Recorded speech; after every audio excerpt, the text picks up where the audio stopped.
Welcome. Today we're going to be talking about the Self-Employed Income Support Scheme. We did a webinar on this some time ago when the first grant claim could be made, and we're getting close to the second grant claim that could be made now. So we thought it's worthwhile running through the whole scheme again. There are some key dates that everybody needs to know that are coming up next week that are quite important in this scheme. So we're going to run the second webinar now. Yeah, we're talking about the Self-Employed Income Support Scheme. This is for self-employed people who are able to claim a grant from the government because their business has suffered under COVID-19. Before we get on to that, I thought I'd just do a very quick update on the extra incentives the government have offered this week. I'll do this literally in a minute just to run through things. We've divided this down into the key things our small business owners might be interested in. First thing, keeping jobs. The Chancellor announced that if you've got furloughed employees, and you bring those employees back and you retain them until the 31st of January 2020, then the government are going to give you £1,000 per employee bonus for retaining them to there. I think they obviously panicked and were worried about people staying on furlough to the end of October, which is when the funding runs out, and then being made redundant, and decided what would be a very good idea is to offer £1,000 incentive to keep employees on the books until January, just to keep the numbers, the unemployment numbers down. I'm not sure this is actually going to work. The £1,000 per employee is a bonus to you if you were going to keep your employees on and weren't going to make them redundant. You're going to gain £1,000. If you were going to make them redundant, you're probably still going to make them redundant because you're funding furlough to a greater extent through September and October, and 100% through November, December and January. That funding is probably going to be a lot more than £1,000. So I'm not sure that this idea from Ricci is really going to work in the way it's intended to work. But the way it is at the moment, it's great news for anyone that's going to come back and bring their employees back to work. There's an extra £1,000 an employee for every employee, every previously furloughed employee that's still on the books in January 2020. Other things that are going on, there's obviously some funding to get jobs going. So 16 to 24-year-olds, the government are going to fund 25 hours a week for 6 months at the minimum wage, depending on your age, that varies, if those employees are on universal credit or in danger of long-term unemployment. So that's 25 hours a week, completely funded by the government for 6 months. If you're taking on apprentices, there's a £2,000 payment if those apprentices are under 24, £1,500 if they're over 25. There's a stamp duty cut. I'm not quite sure who this is aimed at, but there's a stamp duty cut up until 31st of March 2021. The previous limit was 125,000 when no stamp duty was payable. It's now moved up to 500,000. We're going to do a little blog on this because the people it helps are probably buy-to-letters who want to buy a second property at £500,000, not necessarily a couple who are first-time buyers who would barely gain out of this. Next one is great. You can have £10 off a meal if you want to go and eat out Monday to Wednesday. That one probably is about as good as a Tesco's club card deal. And then finally, if you're in the hospitality or tourism, cinemas industry, there's a number of different sorts of trades there. Their VAT is cut to 5% for a while now. So that's going to mean that, for example, cafes, restaurants will retain 15% extra of the payment that you make to them. They'll only have to pay 5% VAT, not 20%. That's my very quick resume of the things that happened this week. We'll move back now to the self-employed income support scheme. I'm hoping that all of our clients and everyone who's entitled to it will have already made their initial claim under this scheme. This is for self-employed people. Your initial claim would have been around the 11th of May, or the week starting the 11th of May. You would have been able to make a claim, and the government would have paid you your grant probably 6 days after that. Those claims were up to £7,500 per individual. And should have been paid already. If you haven't done that first claim, it's very important, if you want it, that you have to claim by the 13th of July. So if you haven't done your first claim for the self-employed income support scheme, then you must register and do the claim by the 13th of July, or you will lose out. So the first thing you should do after this webinar is go off and do your claim. The second self-employed income support scheme claim was introduced by the Chancellor a month or so ago, and there are some new rules around that, and those new rules start on the 14th of July when the first grant claim ends. And under the second claim, you can claim up to £6,570 for a grant for this second claim. The Chancellor said that is all the claims you're going to get. And so after this, the support ends, no matter what, in his opinion at the moment. If those claims weren't enough for you, what are your other options? They're probably just go and apply for universal credit, or perhaps if you haven't done it already, go and apply for a bounce back loan. They're your only other options at the moment. Obviously, things change quite quickly with the government and the incentives they put in place, but that's where we stand today. So first of all, how to claim? Well, with this particular claim, the government decided that us as accountants or agents couldn't help you with this. You had to do it yourself. And they're still saying that with the second claim. HMRC say, we can't help you with it. You have to do it yourself. And what we've got is a link to a YouTube channel, which hopefully Tom will put in the chat now. If anyone hasn't made their claim or isn't sure how to do it, have a look at that link on YouTube. That explains exactly how to make your claim. In the first place, we thought that we might be able to put these claims in for you. HMRC have confirmed that they check the IP addresses that claims come from. So even if you were coming to us or we were pretending to be you, they would spot that. They would spot lots of claims coming from the same IP address and stop it. The reasoning why they want you to make your claim from your own computer is that they've got some fraud testers in the background testing IP addresses to make sure this scheme isn't abused. As with all of the schemes the government have brought in, they've had to bring them in really quickly, and that's meant that there is the ability to abuse them. I saw this week the first arrests have happened for people abusing the furlough scheme. It sounds like someone's gone on an industrial scale and putting claims for furlough that aren't real. So yeah, the government want you to put the claim in. Follow that link if you don't know how to do it. It's very simple to do. You get your government gateway, you put your national insurance number, UTR in, and the rest of it is all self-explanatory. HMRC calculate the claim that you're entitled to. The first claim, as I say, you've probably already had. Hopefully, if you're one of our clients, you'll definitely already have had it. If you haven't, get your claim in by the 13th of July. You can make a claim if you've lost profits to coronavirus. You've submitted your self-assessment tax return for the 2018 tax year and earlier years if you were self-employed in that time.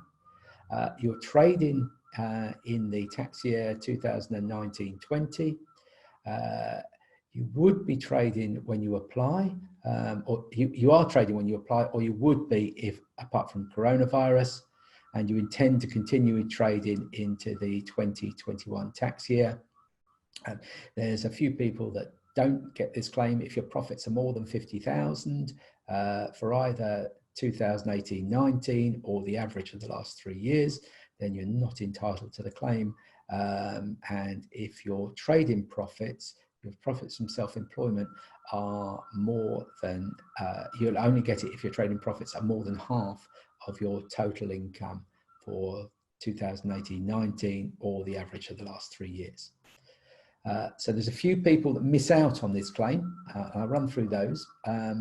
The common question is director shareholders. Can they claim? A lot of director shareholders think they're self-employed. They're not. They're employees of their own limited company. They can't claim under the self-employed income support scheme.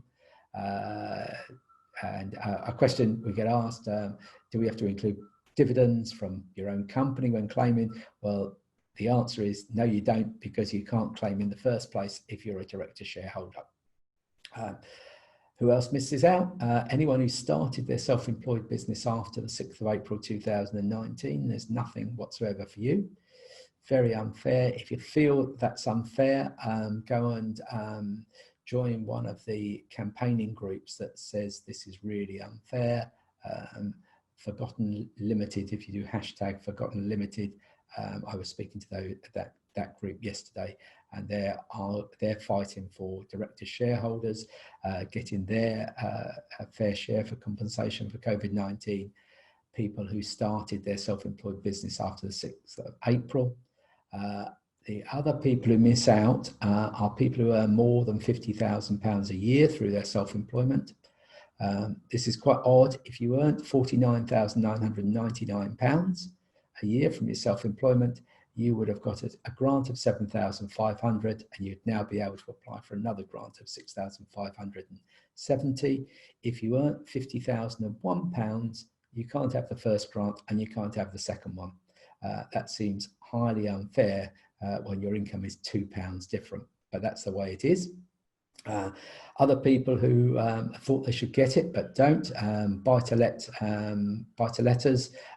it isn't for loss of income through your buy-to-lets. You can't claim under the self-employed income support scheme. Anyone who hasn't sent their tax return in also can't claim, because the way this calculation works is HMRC take the figures straight off your tax returns. Obviously, if you haven't sent your tax returns in, they can't calculate the claim. So one final point on that. This is the tax return to the 5th of April 19. So it's the one that had to be in by January 2020. Your latest tax return, your one to the 5th of April 2020, doesn't come into this calculation at all. So there's no great rush to put in your current tax return that's due any time between the 6th of April 2020 and the 31st of Jan 2021. Okay, we're going to move on to the second and final claim. These claims can be made from the 17th of August 2020. And you might say, Peter, why are you starting to blurt on about this now? Well, there's a few things that you have to approve now to make sure you can make this claim. That's why we're running this webinar today. So, second claim, final claim, can be made from the week commencing the 17th of August. It will be in a similar format, I assume, as it was last time, where HMRC will give you a day, depending on your name or your national insurance number. They'll give you a date by which you can apply so that their website doesn't get overloaded. You can apply if you're self-employed, either as an individual sole trader or in partnership, and you can claim a grant worth 70% of your trading profits up to a maximum of 2190 per month for 3 months. What this means is your claim is at a maximum of £6,570.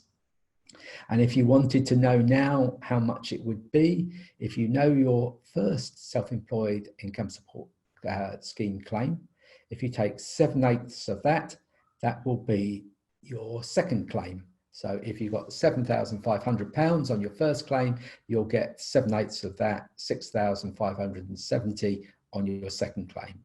Or whatever you got on your first claim, your second claim will be 7/8 of that figure. You have to remember this only applies, this second claim only applies if your business is suffering from COVID-19 on or after the 14th of July 2020. This is one of the reasons we're running this webinar now, because the point that you have to start to recognize whether you're suffering from COVID-19 for this second claim is the 14th of July. So it's next week that you have to look at your business and see whether you qualify.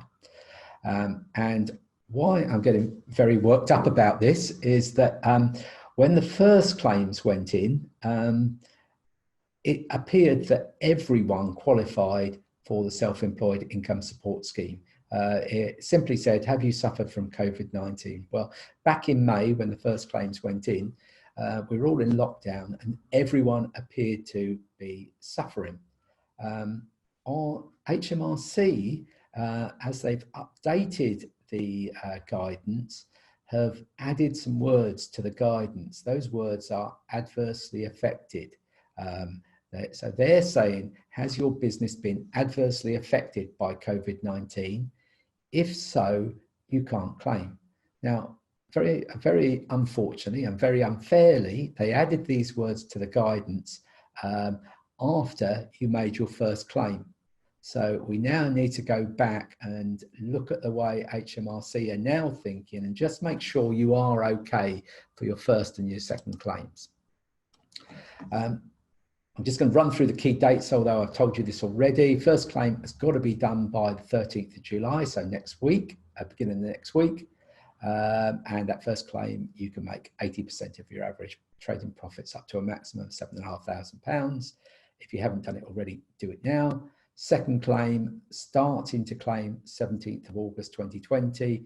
Exactly the same rules as the first claim, except you must be disadvantaged through COVID-19 on or after the 14th of July 2020. 80% becomes 70%, 7,500 becomes 6,570, or your claim is 7/8 of your previous claim. Okay, now, as I said, HMRC updated their guidance. They updated that guidance on the 12th of June and then further updated it on the 2nd of July.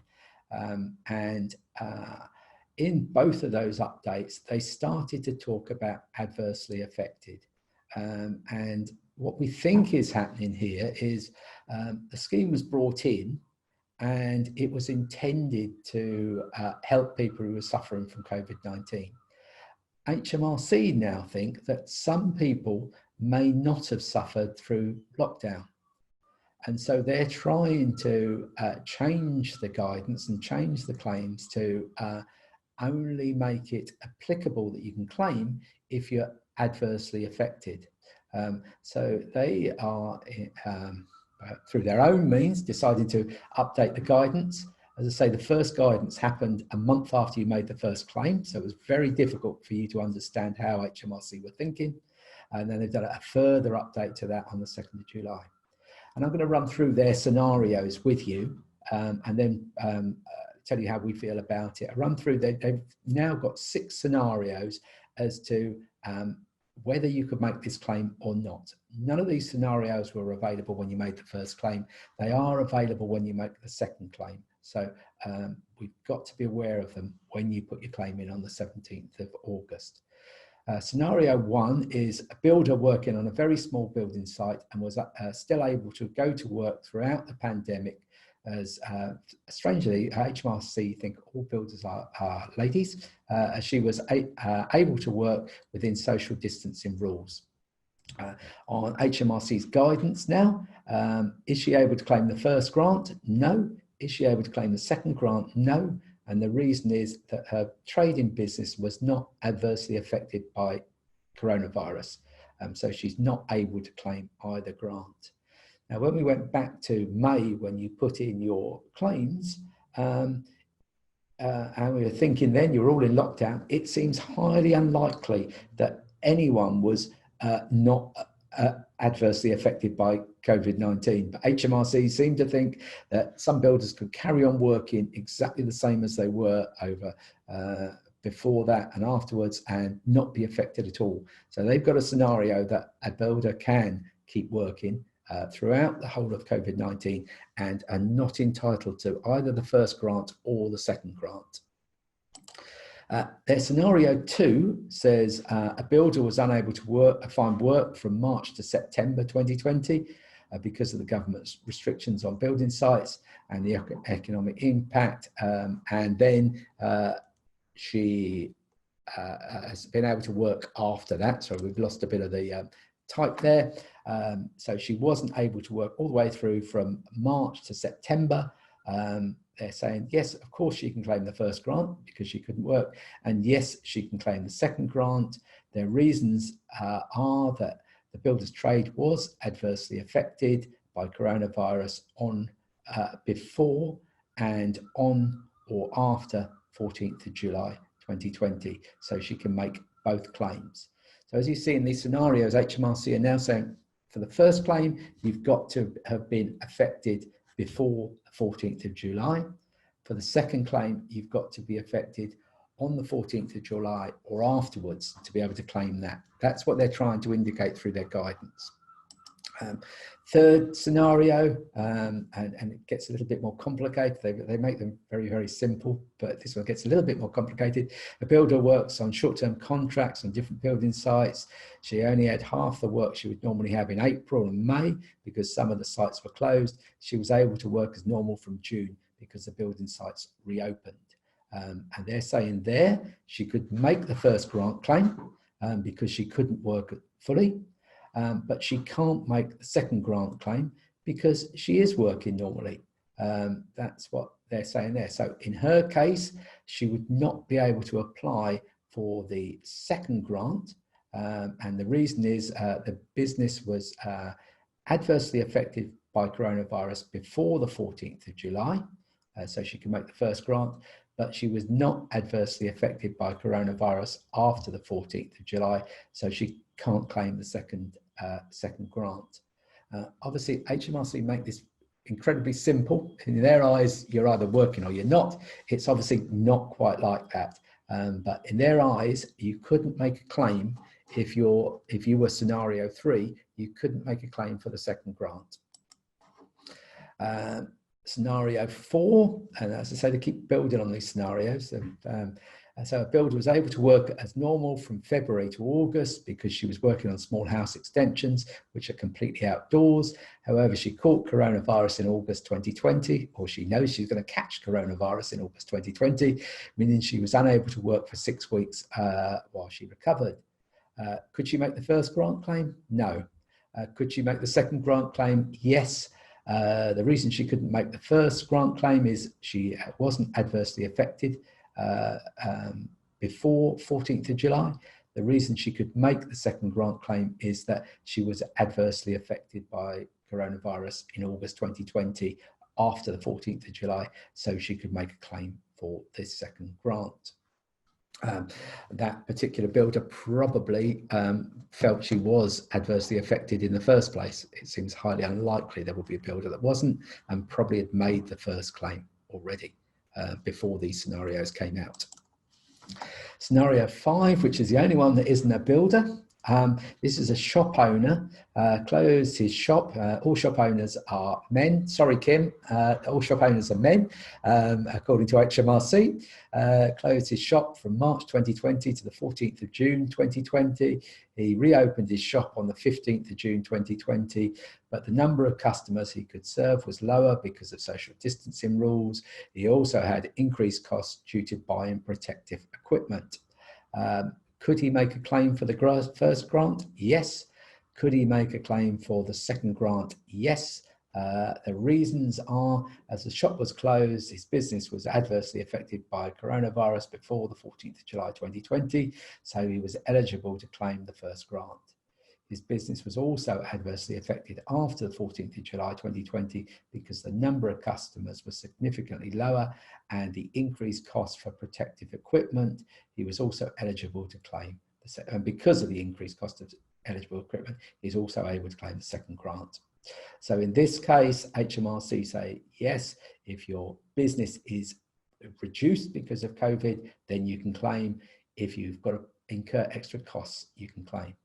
But for some reason, they don't think that builder in the earlier scenario would have any extra costs because of COVID-19 or have any reduction in business. Again, it doesn't seem that likely to me. Final scenario, number 6, a builder was due to start a 3-month project on a house extension in August. However, this contract was cancelled on the 15th of April because the owner of the house had been impacted by the economic effects of the pandemic. The builder incurred additional costs to find new work from June 2020. After building sites opened, she was able to work as normal. Could she make a claim for the first grant? Yes, because she was adversely affected before the 14th of July. Could she make a claim for the second grant? No, even though she's lost a contract because she was able to work as normal on other sites. According to HMRC, her business was not adversely affected after the 14th of July. So in that case, even though she's lost a building extension, they seem to think because the contract was ended before the 14th of July, that means she doesn't qualify for the grant. So you can see HMRC are trying to make it more difficult to make claims for these grants with their scenarios. What does this all mean? Well, certainly what it does mean through the guidance is that HMRC consider adversely affected as being important. What does that mean? Well, HMRC are the checkers and the auditors of all the claims that go in for any of the claims that are going in under COVID-19. And it appears that they will want to check whether your business is adversely affected by COVID-19. They have the right to come back and check. They can pay out the grants now, and they have the right to come back and check and audit those grants. And if they find that you have claimed when you shouldn't, they can impose fines and penalties. And certainly some people are talking the penalties could be 100% of the grant that you get plus fines. So we could be talking of you paying back more than you collected if you've put in a claim that is incorrect. I think it would have to be clearly fraudulent to be you paying back more than you've done, but we don't know where HMRC are going to draw the line as to what is fraudulent and what is not.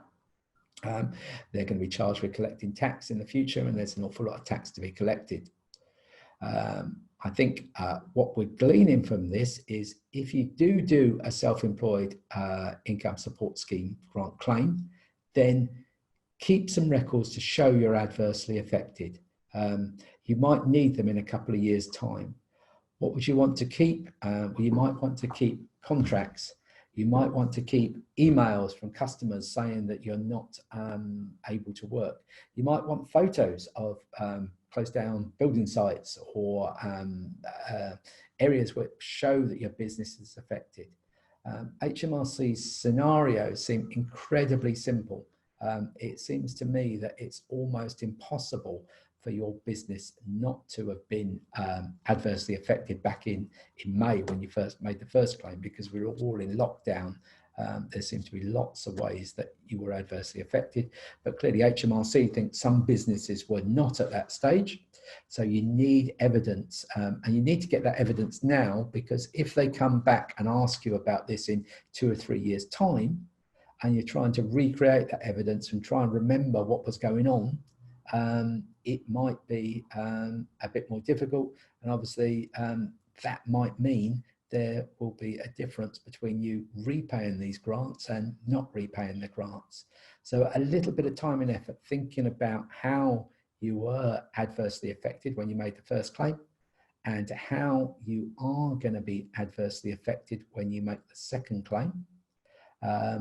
you need to have that sort of document down if you're going to make those claims. Clearly, if you don't think you were adversely affected, either first or second, you need to repay the first one if you've had it already and not claim the second one if you don't think you are. But I want you to think about, even in the simple scenarios that HMRC put there, we to go to the shop owner, they gave 2 reasons why you're adversely affected there. One is you've got fewer customers, or it takes you longer to serve customers because of social distancing rules, because of those sorts of things. Or alternatively, if you had to buy protective equipment, if you've got to buy masks and other protective equipment to work, that's a good reason why you are adversely affected. I think most businesses have got to be adversely affected somewhere here, but just make sure you've got the reasoning there in the background and have it now so that you can show it to HMRC if they decide to check. If you've got any doubts about it, feel free to talk to your client portfolio manager here, run through the information you think why you're adversely affected. If you've got all of that and you want to send it to us so we've got a permanent record, then feel free to do that. We can keep that permanent record on your file. That will date stamp it, so if HMRC ever ask about it, we can show them that this is how you were thinking in July 2020 when they come back in July 2022. What you would feel in this, HMRC, if they're going to do an attack across the self-employed, it will be them attacking the easiest targets. So you don't want to be one of the easiest targets. You don't want to leave yourself with no records whatsoever.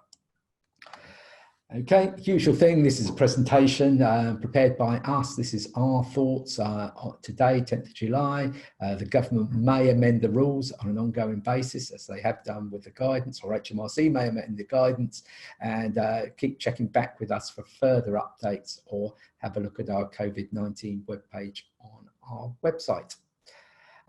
That's our small self-employed income support grant scheme update. Any questions?